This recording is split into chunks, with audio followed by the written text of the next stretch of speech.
Friends, welcome back to our channel. ഇന്ന് നമ്മൾ നോക്കുന്നത് 9th സ്റ്റാൻഡേർഡിലെ ഓണം എക്സാമിൻ്റെ അടിസ്ഥാന പാഠാവലിയുടെ ഓണം എക്സാമിൻ്റെ ഒരു മോഡൽ ക്വസ്റ്റ്യൻ പേപ്പറാണ്. ഓക്കെ കൂട്ടുകാരെ, നിങ്ങൾക്ക് ഈ വീഡിയോ യൂസ്ഫുള്ളായി തോന്നുകയാണെങ്കിൽ തീർച്ചയായും ലൈക്ക് ചെയ്യുക, കമൻറ്റ് ചെയ്യുക. ഓക്കെ, നമുക്ക് ഫസ്റ്റ് ക്വസ്റ്റ്യൻ നോക്കാം. കറുത്ത പരുത്ത മൺചുമരുകളും പുല്ലുമേഞ്ഞ മേൽപ്പുരയുമുള്ള ഒരു എളിയ പർണശാല എന്ന് എഴുത്തുകാരൻ വിശേഷിപ്പിക്കുന്നത് ശ്രീനികേതനത്തെ, സംഗീത ഭവനത്തെ, കലാഭവനത്തെ, മ്യൂസിയത്തെ. ആൻസർ എന്താണ്? അതെ, കലാഭവനത്തെയാണ് അല്ലേ. ആൻസർ എന്താണ്? കലാഭവനത്തെ. ദെൻ കൂട്ടത്തിൽ പെടാത്തത് ഏതെന്നാണ് നെക്സ്റ്റ് ക്വസ്റ്റ്യൻ. പുകക്കുഴൽ, പുക കുഴൽ. മണൽക്കൂന, മണൽ കൂന. അകലെ അകലെ, അകലെ അകലെ. കുലുങ്ങി കുലുങ്ങി, കുലുങ്ങി കുലുങ്ങി. ഇതിൽ ഏതാണ് കൂട്ടത്തിൽ പെടാത്തത്? യെസ്, അകലെ അകലെ അല്ലേ. ആൻസർ എന്താണ്? അകലെ അകലെ, അകലെ അകലെ. Okay, then next question. അറിവില്ലായ്മയുടെ ഭാരക്കുറവിൽ പറക്കുന്ന അപ്പൂപ്പൻ താടിയുടെ ശ്രമം ധീരമായി മാറുന്നതിന് കാരണം എന്താണ്? നോക്കൂ, എന്തൊക്കെയാണ് നമുക്ക് നൽകിയിട്ടുള്ളത്. വലിയ തണൽമരമായി മാറുന്നത് കൊണ്ട്, സ്വന്തം ശക്തി തിരിച്ചറിഞ്ഞ് സ്വന്തം വഴിയിൽ മുന്നേറുന്നത് കൊണ്ട്, വിത്തിനെയും കൊണ്ട് പറക്കുന്നത് കൊണ്ട്, പക്ഷിയല്ലെങ്കിലും പറക്കുന്നത് കൊണ്ട്. റൈറ്റ് ആൻസർ എന്താണ്? സ്വന്തം ശക്തി തിരിച്ചറിഞ്ഞിട്ട് ആ സ്വന്തം വഴിയിൽ മുന്നേറുന്നത് കൊണ്ട്. ഓക്കെ, ഇത് നെക്സ്റ്റ് ക്വസ്റ്റ്യൻ നോക്കാം. അർബാബ്, എൻ്റെ ഉമ്മ തന്നയച്ച മീനച്ചാർ, എൻ്റെ സൈനുവിൻ്റെ നാരങ്ങ അച്ചാർ, എൻ്റെ ചങ്ക് പൊള്ളിപ്പോയി. ചങ്ക് പൊള്ളിപ്പോയി എന്ന പ്രയോഗം സൂചിപ്പിക്കുന്ന മാനസികാവസ്ഥ. ഓപ്ഷൻസ് എന്തൊക്കെയാണ് നൽകിയിട്ടുള്ളത് നോക്കൂ. ജീവിതത്തെക്കുറിച്ചുള്ള നിരാശ, ഹൃദയമിടിപ്പ് കൂടിയത്, മനസ്സ് അസ്വസ്ഥമായത്, മനസ്സിനേറ്റ ആഘാതം. എന്താണ് കൂട്ടുകാരെ ആൻസർ വരുന്നത്? യെസ്, എന്താണ്? യെസ്, മനസ്സിനേറ്റ ആഘാതമാണല്ലേ. ആൻസർ എന്താണ്? മനസ്സിനേറ്റ ആഘാതം.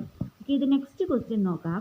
കാളവണ്ടി ചക്രങ്ങളുടെ പാടുകൾ പതിഞ്ഞും കുഴിഞ്ഞും ചേടിമണ്ണ് മൂടിയും കിടക്കുന്ന ജരാനര ബാധിച്ച ആ പടുകിഴവൻ പാത അടിവരയിട്ട ഭാഗം സൂചിപ്പിക്കുന്ന ആശയം.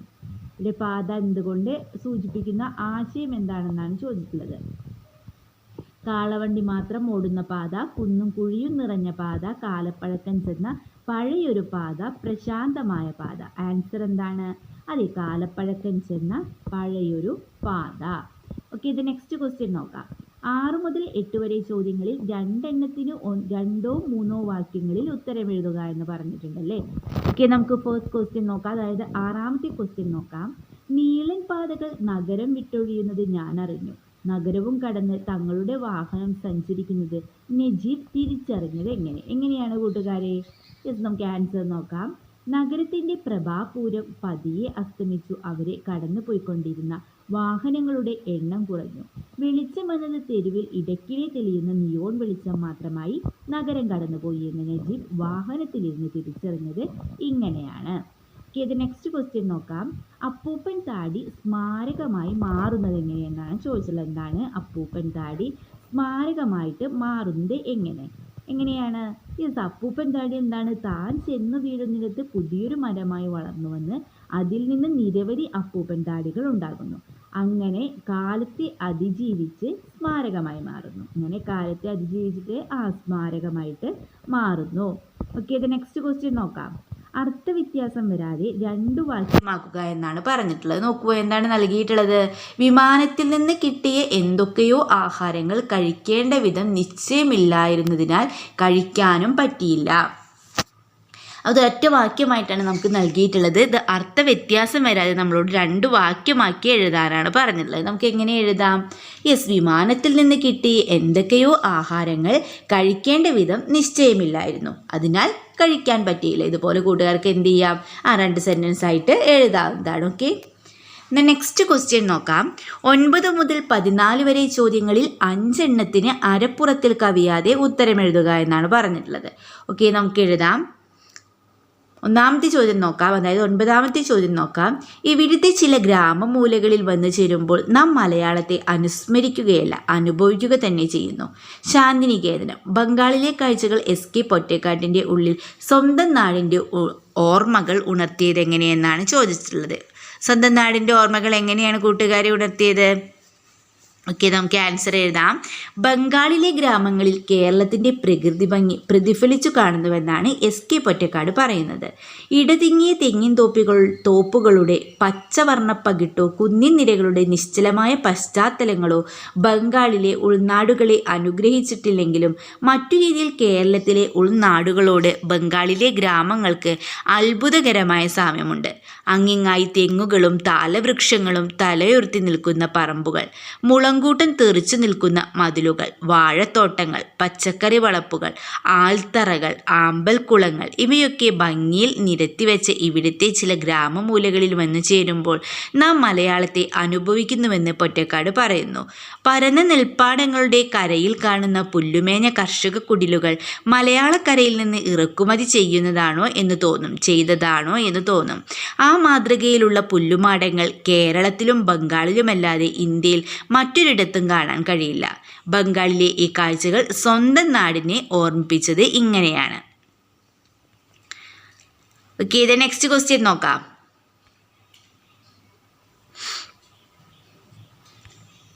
അപ്പൂപ്പൻ താടിയുടെ യാത്രയെ മഹത്തായ ജീവിതയാത്രയായി ആവിഷ്കരിക്കുകയാണോ കവി? നിങ്ങളുടെ അഭിപ്രായം കൂടി ഉൾപ്പെടുത്തി കുറിപ്പ് തയ്യാറാക്കുക എന്നാണ് പറഞ്ഞിട്ടുള്ളത് അല്ലേ. അപ്പോൾ എന്താണ് കൂട്ടുകാരെ നമ്മളോട് പറഞ്ഞിട്ടുള്ളത്? യെസ്, അഭിപ്രായ കുറിപ്പ് തയ്യാറാക്കാനാണ് പറഞ്ഞിട്ടുള്ളത്. ഓക്കെ, നമുക്ക് എഴുതാം. അപ്പൂപ്പൻ താടിയുടെ യാത്ര വിനീതമായ ശ്രമമാണെങ്കിലും മഹത്തായ ജീവിതയാത്രയാണത്. അത് പറക്കുന്നത് വിത്തിനെ ചേർത്തു പിടിച്ചുകൊണ്ടാണ്. ആ വിത്തിനെ അനുകൂല സ്ഥലത്ത് എത്തിക്കാനാണ് ധീരമായ പറക്കൽ. മഹത്തായ യാത്രകൾ ആരംഭിക്കുന്നത് ഒരു ചുവടുവെപ്പിൽ നിന്നാണ് എന്ന പഴമൊഴി ഇവിടെ ഓർക്കാം.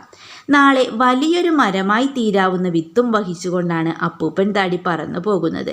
ഏതു ലളിത സാഹചര്യത്തിൽ ജനിച്ചു വളർന്നവർക്കും ഉയരത്തിൽ പറക്കാനും ലക്ഷ്യത്തിൽ എത്തിച്ചേരാനും സാധിക്കുമെന്ന് അപ്പൂപ്പൻ താടി നമ്മെ പഠിപ്പിക്കുന്നു. അപ്പൂപ്പൻ താടിയുടെ യാത്രയെ ആരും ഗൗരവമായി പരിഗണിക്കാറില്ല. എന്നാൽ അത് വീണു പോകുന്നിടത്ത് ആരും അറിയാതെ ഒരു മരം സ്മാരകമായി ഉയർന്നു വന്നേക്കുമെന്ന് കവി സൂചിപ്പിക്കുന്നു. മഹത്തായ കർമ്മങ്ങൾക്ക് തുടർച്ചയുണ്ട്. ഇന്നു ചെയ്യുന്ന കർമ്മങ്ങളാണ് ഭാവിയെ രൂപപ്പെടുത്തുന്നത്. അപ്പൂപ്പൻ താടിയുടെ ധീരവും ലളിതവുമായ യാത്രയാണ് മരത്തിൻ്റെ വളർച്ചയിലേക്ക് നയിക്കുന്നത്. മനുഷ്യൻ്റെ ജീവിതയാത്രയുടെ പ്രതീകമായിട്ടാണ് അപ്പൂപ്പൻ താടിയെ കവി അവതരിപ്പിക്കുന്നത്. അപ്പോൾ കൂട്ടുകാരെന്ത് ചെയ്യുക? കൂട്ടുകാരുടെ അഭിപ്രായങ്ങളെല്ലാം ഉൾപ്പെടുത്തിക്കൊണ്ട് അഭിപ്രായക്കുറിപ്പ് തയ്യാറാക്കുക. ഓക്കെ, നെക്സ്റ്റ് ക്വസ്റ്റ്യൻ നോക്കാം.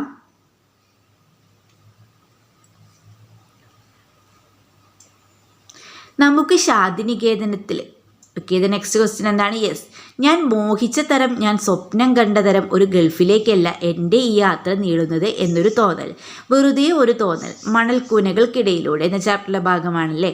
ഇങ്ങനെ ഒരു തോന്നലിനിടയാക്കി എന്തെല്ലാം അനുഭവങ്ങളാണ് നജീബിന് ഉണ്ടായത്. നോവൽ ഭാഗം വിലയിരുത്തി കുറിപ്പെഴുതുക എന്നാണ് പറഞ്ഞിട്ടുള്ളത്. ഓക്കെ, നമുക്ക് കുറിപ്പ് തയ്യാറാക്കാം. കൂട്ടുകാരെന്ത് ചെയ്യുക? കൂട്ടുകാരുടേതായ വാക്കുകൾ ഉപയോഗിച്ച് എഴുതുക. ഓക്കെ, നമുക്ക് നോക്കാം. ജീവിതം കരുപിടിപ്പിക്കാനായി ഗൾഫിലേക്ക് ഗണ്ടി കയറിയ നജീബ് സുഖകരമായൊരു ഗൾഫ് ജീവിതമാണ് സ്വപ്നം കണ്ടത്. എന്താണ്? ജീവിതം കരുപിടിപ്പിക്കാനായി ഗൾഫിലേക്ക് വണ്ടി കയറിയ നജീബ് സുഖകരമായൊരു ഗൾഫ് ജീവിതമാണ് സ്വപ്നം കണ്ടത്. ഗൾഫിലെ വിമാനത്താവളത്തിൽ ഏറെ നേരം കാത്തുനിന്നിട്ടാണ് നജീബിനെ കൂട്ടിക്കൊണ്ടുപോകാൻ അർബാബ് എത്തിയത്. അർബാബിൻ്റെ പെരുമാറ്റം വളരെ ക്രൂരമായിരുന്നുവെങ്കിലും നല്ലൊരു ജോലി സ്വപ്നം കണ്ടിരുന്ന നജീബും ഹക്കീമും എല്ലാം ക്ഷമിച്ചു. പുല്ലുകെട്ടുകളും ചാക്കുകളും നിറഞ്ഞ വണ്ടിയിൽ മാടുകളെ കൊണ്ടുപോകുന്നത് പോലെ അവരെ കൊണ്ടുപോയി. നഗരവും തെരുവുകളും പിന്നിട്ട് മണിക്കൂറുകൾ നീണ്ട യാത്ര. വിശപ്പും ദാഹവും കൊണ്ടും വലഞ്ഞിട്ടും അവർക്ക് ഒരു തുള്ളി വെള്ളം പോലും നൽകാൻ അർബാബ് തയ്യാറായില്ല. വെളിച്ചമില്ലാത്ത മൺപാതയിലൂടെ ഏറെ ദൂരം പോയപ്പോൾ ഒരു ഭീതി നജീബിനെ പിടികൂടാൻ തുടങ്ങി. താൻ മോഹിച്ച തരം ജോലിയല്ല തന്നെ കാത്തിരിക്കുന്നതെന്നും ആരിൽ നിന്നൊക്കെയോ മുൻപ് കേട്ടറിഞ്ഞതുപോലെ സുഖകരമായിരിക്കില്ല തങ്ങളുടെ ഗൾഫ് ജീവിതം എന്നും നജീബിന് തോന്നിയത് അപ്പോഴാണ്. ഓക്കെ, നമുക്ക് മറ്റൊരു ചോദ്യം നോക്കാം. അടുത്ത ചോദ്യം എന്താണെന്ന് നോക്കൂ. നെക്സ്റ്റ് ക്വസ്റ്റ്യൻ 12ാമത്തെ ചോദ്യമാണ്. നമുക്ക് ശാന്തിനികേതനത്തിലേക്ക് പതുക്കെ യാത്ര തുടരാം. പാതയുടെ ഇരുപാടും കണ്ണെത്താത്ത ദൂരത്തോളം വ്യാപിച്ചു കിടക്കുന്ന നെൽപ്പാടങ്ങളിൽ കറുത്ത പുള്ളികൾ പോലെ തോന്നുന്ന പുല്ലുമാടങ്ങളിൽ നിന്ന് അത്താഴം ഒരുക്കുന്നതിൻ്റെ പുക നേരിയ ചുരുളുകളായി മേഘബാധയില്ലാത്ത മാനത്തിലേക്ക് ഉയർന്നുകൊണ്ടിരിക്കുന്നു. കറുത്ത പരുത്ത മൺചുവരുകളും പുല്ലുമേഞ്ഞ മേൽപ്പുരയുമുള്ള ഒരെളിയ പർണശാലയാണ് വിസ്തൃതമായ കലാഭവനം. എസ്.കെ. പൊറ്റക്കാടിൻ്റെ യാത്രാവിവരണത്തിൻ്റെ സവിശേഷതകൾ ശാന്തിനികേതനം എന്ന പാഠഭാഗത്തെ അടിസ്ഥാനമാക്കി വിലയിരുത്തുക എന്നാണ് പറഞ്ഞിട്ടുള്ളത്. ഓക്കെ, നമുക്ക് ആൻസർ എഴുതാം.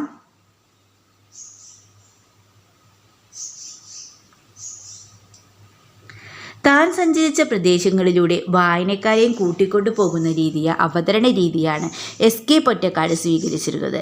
ആ നാടുകളിലെ മനുഷ്യർ, അവിടുത്തെ കാഴ്ചകൾ, ചരിത്രം, സംസ്കാരം, ആചാരം എന്നിവയൊക്കെ നേരിട്ട് കണ്ടറിയുന്ന പ്രതീതിയാണ് വായനക്കാർക്കുണ്ടാവുക. ശാന്തിനികേതനത്തെയും ടാഗോറിനെയും അറിയാനുള്ള യാത്രയാണ് എസ്.കെ. നടത്തിയത്. ആ യാത്രയിലെ പ്രകൃതി ദൃശ്യങ്ങൾ ഓരോന്നായി എസ്.കെ. വാക്കുകൾ കൊണ്ടൊരു ചിത്രം പോലെ വരച്ചിരുന്നുണ്ട്. ഇതിന് സമാനമായ കേരളീയ ദൃശ്യങ്ങളും അദ്ദേഹം ഓർത്തെടുക്കുന്നു. പ്രകൃതി കാഴ്ചകളിൽ മനം മയങ്ങിപ്പോകുന്ന ഒരു പ്രകൃതി സ്നേഹിയെ ഈ ഭാഗത്തൊക്കെ നമുക്ക് കാണാം. അതേപോലെ സൂക്ഷ്മമായ നിരീക്ഷണ പാഠവും താൻ കണ്ടതൊക്കെയും ലളിതമായ ഭാഷയിൽ രസകരമായി അവതരിപ്പിക്കുകയാണ് എഴുത്തുകാരൻ. ഓക്കെ, നമുക്ക് നെക്സ്റ്റ് ക്വസ്റ്റ്യൻ നോക്കിയാലോ. പേമഴക്കാലത്ത് സാധുവാമിത്തരി സോദരർ കൊത്താസ്വദിക്ക നല്ലു. എന്താണ്? പേമഴക്കാലത്ത് സാധുവാമിത്തരി സോദരർ കൊത്താസ്വദിക്ക നല്ലു. രാവുപകൽ സന്ധ്യയുഷസ്സില്ലാതെ വേലയെഴുത്തേ മരിച്ചു പോകും വംശം എന്ന കവിതയിലൂടെ ഉറുമ്പിലൂടെ കവിയത്രി നമുക്ക് നൽകുന്ന ജീവിത പാഠങ്ങൾ എന്തെല്ലാം എന്നാണ് ചോദിച്ചിട്ടുള്ളത്. അപ്പോൾ ഈ കവിതയിൽ ഉറുമ്പിലൂടെ കവിയത്രി നമുക്ക് നൽകുന്ന ജീവിത പാഠങ്ങൾ എന്തെല്ലാമാണെന്നാണ് നമ്മളോട് ചോദിച്ചിട്ടുള്ളത്. എന്താണ് കൂട്ടുകാരെ? വിശപ്പ് കൊണ്ട് വലഞ്ഞ ഉറുമ്പ് എന്താണ്? അടുപ്പിൻ പാതകത്തിൽ തെറിച്ച തേങ്ങാതരിയുമായി തൻ്റെ കൂട്ടിലേക്ക് പോകുന്ന കാഴ്ചയാണ് വംശം എന്ന കവിതയിൽ കവിയത്രി അവതരിപ്പിക്കുന്നത്.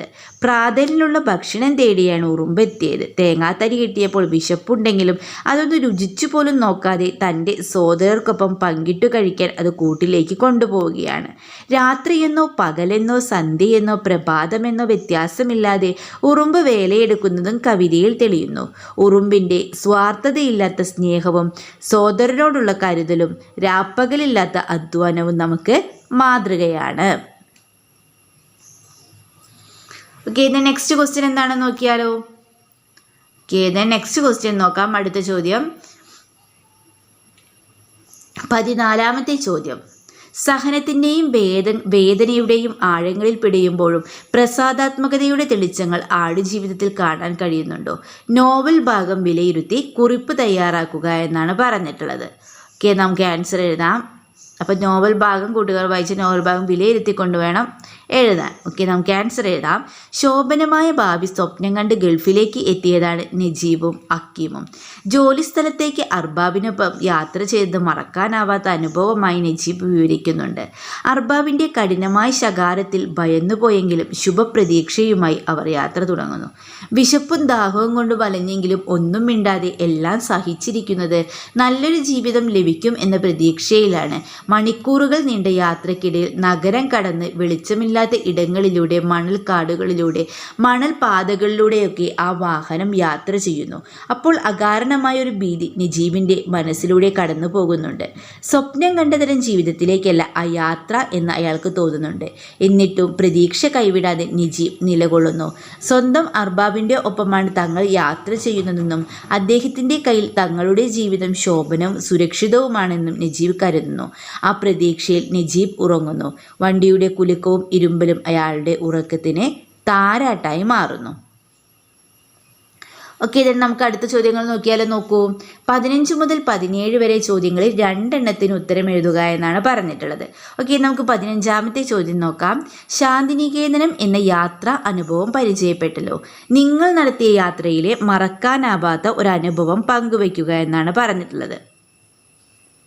അപ്പോൾ കൂട്ടുകാർ എന്ത് ചെയ്യുക, നിങ്ങളുടേതായ ഒരു അനുഭവമാണ് ഇവിടെ എഴുതേണ്ടത്. ഓക്കെ, നമുക്കൊരു മാതൃക നോക്കാം. കഴിഞ്ഞ വേനൽ അവധിക്കാലത്ത് ഞങ്ങൾ മൂന്നാറിലേക്ക് നടത്തിയ യാത്ര ഒരിക്കലും മറക്കാനാവില്ല. അച്ഛൻ്റെയും അമ്മയുടെയും അടുത്ത ബന്ധുക്കളും കുടുംബവും യാത്രയിലൊപ്പമുണ്ടായിരുന്നു. രാവിലെ 9 മണിയായപ്പോൾ ഞങ്ങൾ മൂന്നാറിലെത്തി. മഞ്ഞിൻ്റെ പുതുപ്പ് നീക്കി പുറത്തു കിടക്കുന്ന മലനിരകൾ, സൂര്യവെളിച്ചം വീണ് ചുവന്നു തുടുത്ത കവിളുകളുമായി ചിരിക്കുന്ന പൂവുകൾ വഴിക്കിരുവശവും കാഴ്ചയൊരുക്കി നിന്നിരുന്നു. തേയിലക്കാടുകൾ മേഘക്കൂട്ടങ്ങൾക്കിടയിൽ ഒളിച്ചതുപോലെ മഞ്ഞു മൂടിക്കിടന്നിരുന്നു. മൂന്നാർ ടൗണിലെത്തി പ്രഭാത ഭക്ഷണം കഴിച്ചു. പിന്നെ ഞങ്ങൾ മൂന്നാർ തേയിലക്കാടുകൾക്കിടയിലൂടെ യാത്ര തുടർന്നു. വരയാടുകളുള്ള ഇരിവികുളത്തേക്ക് ക്യൂ നിന്ന് ടിക്കറ്റ് എടുത്ത വനം വകുപ്പിൻ്റെ വാഹനത്തിൽ കുന്നിലേക്ക് യാത്രയായി. ഇടയ്ക്കിടെ പുല്ലുമേയുന്ന വരയാടുകളെ കണ്ടു.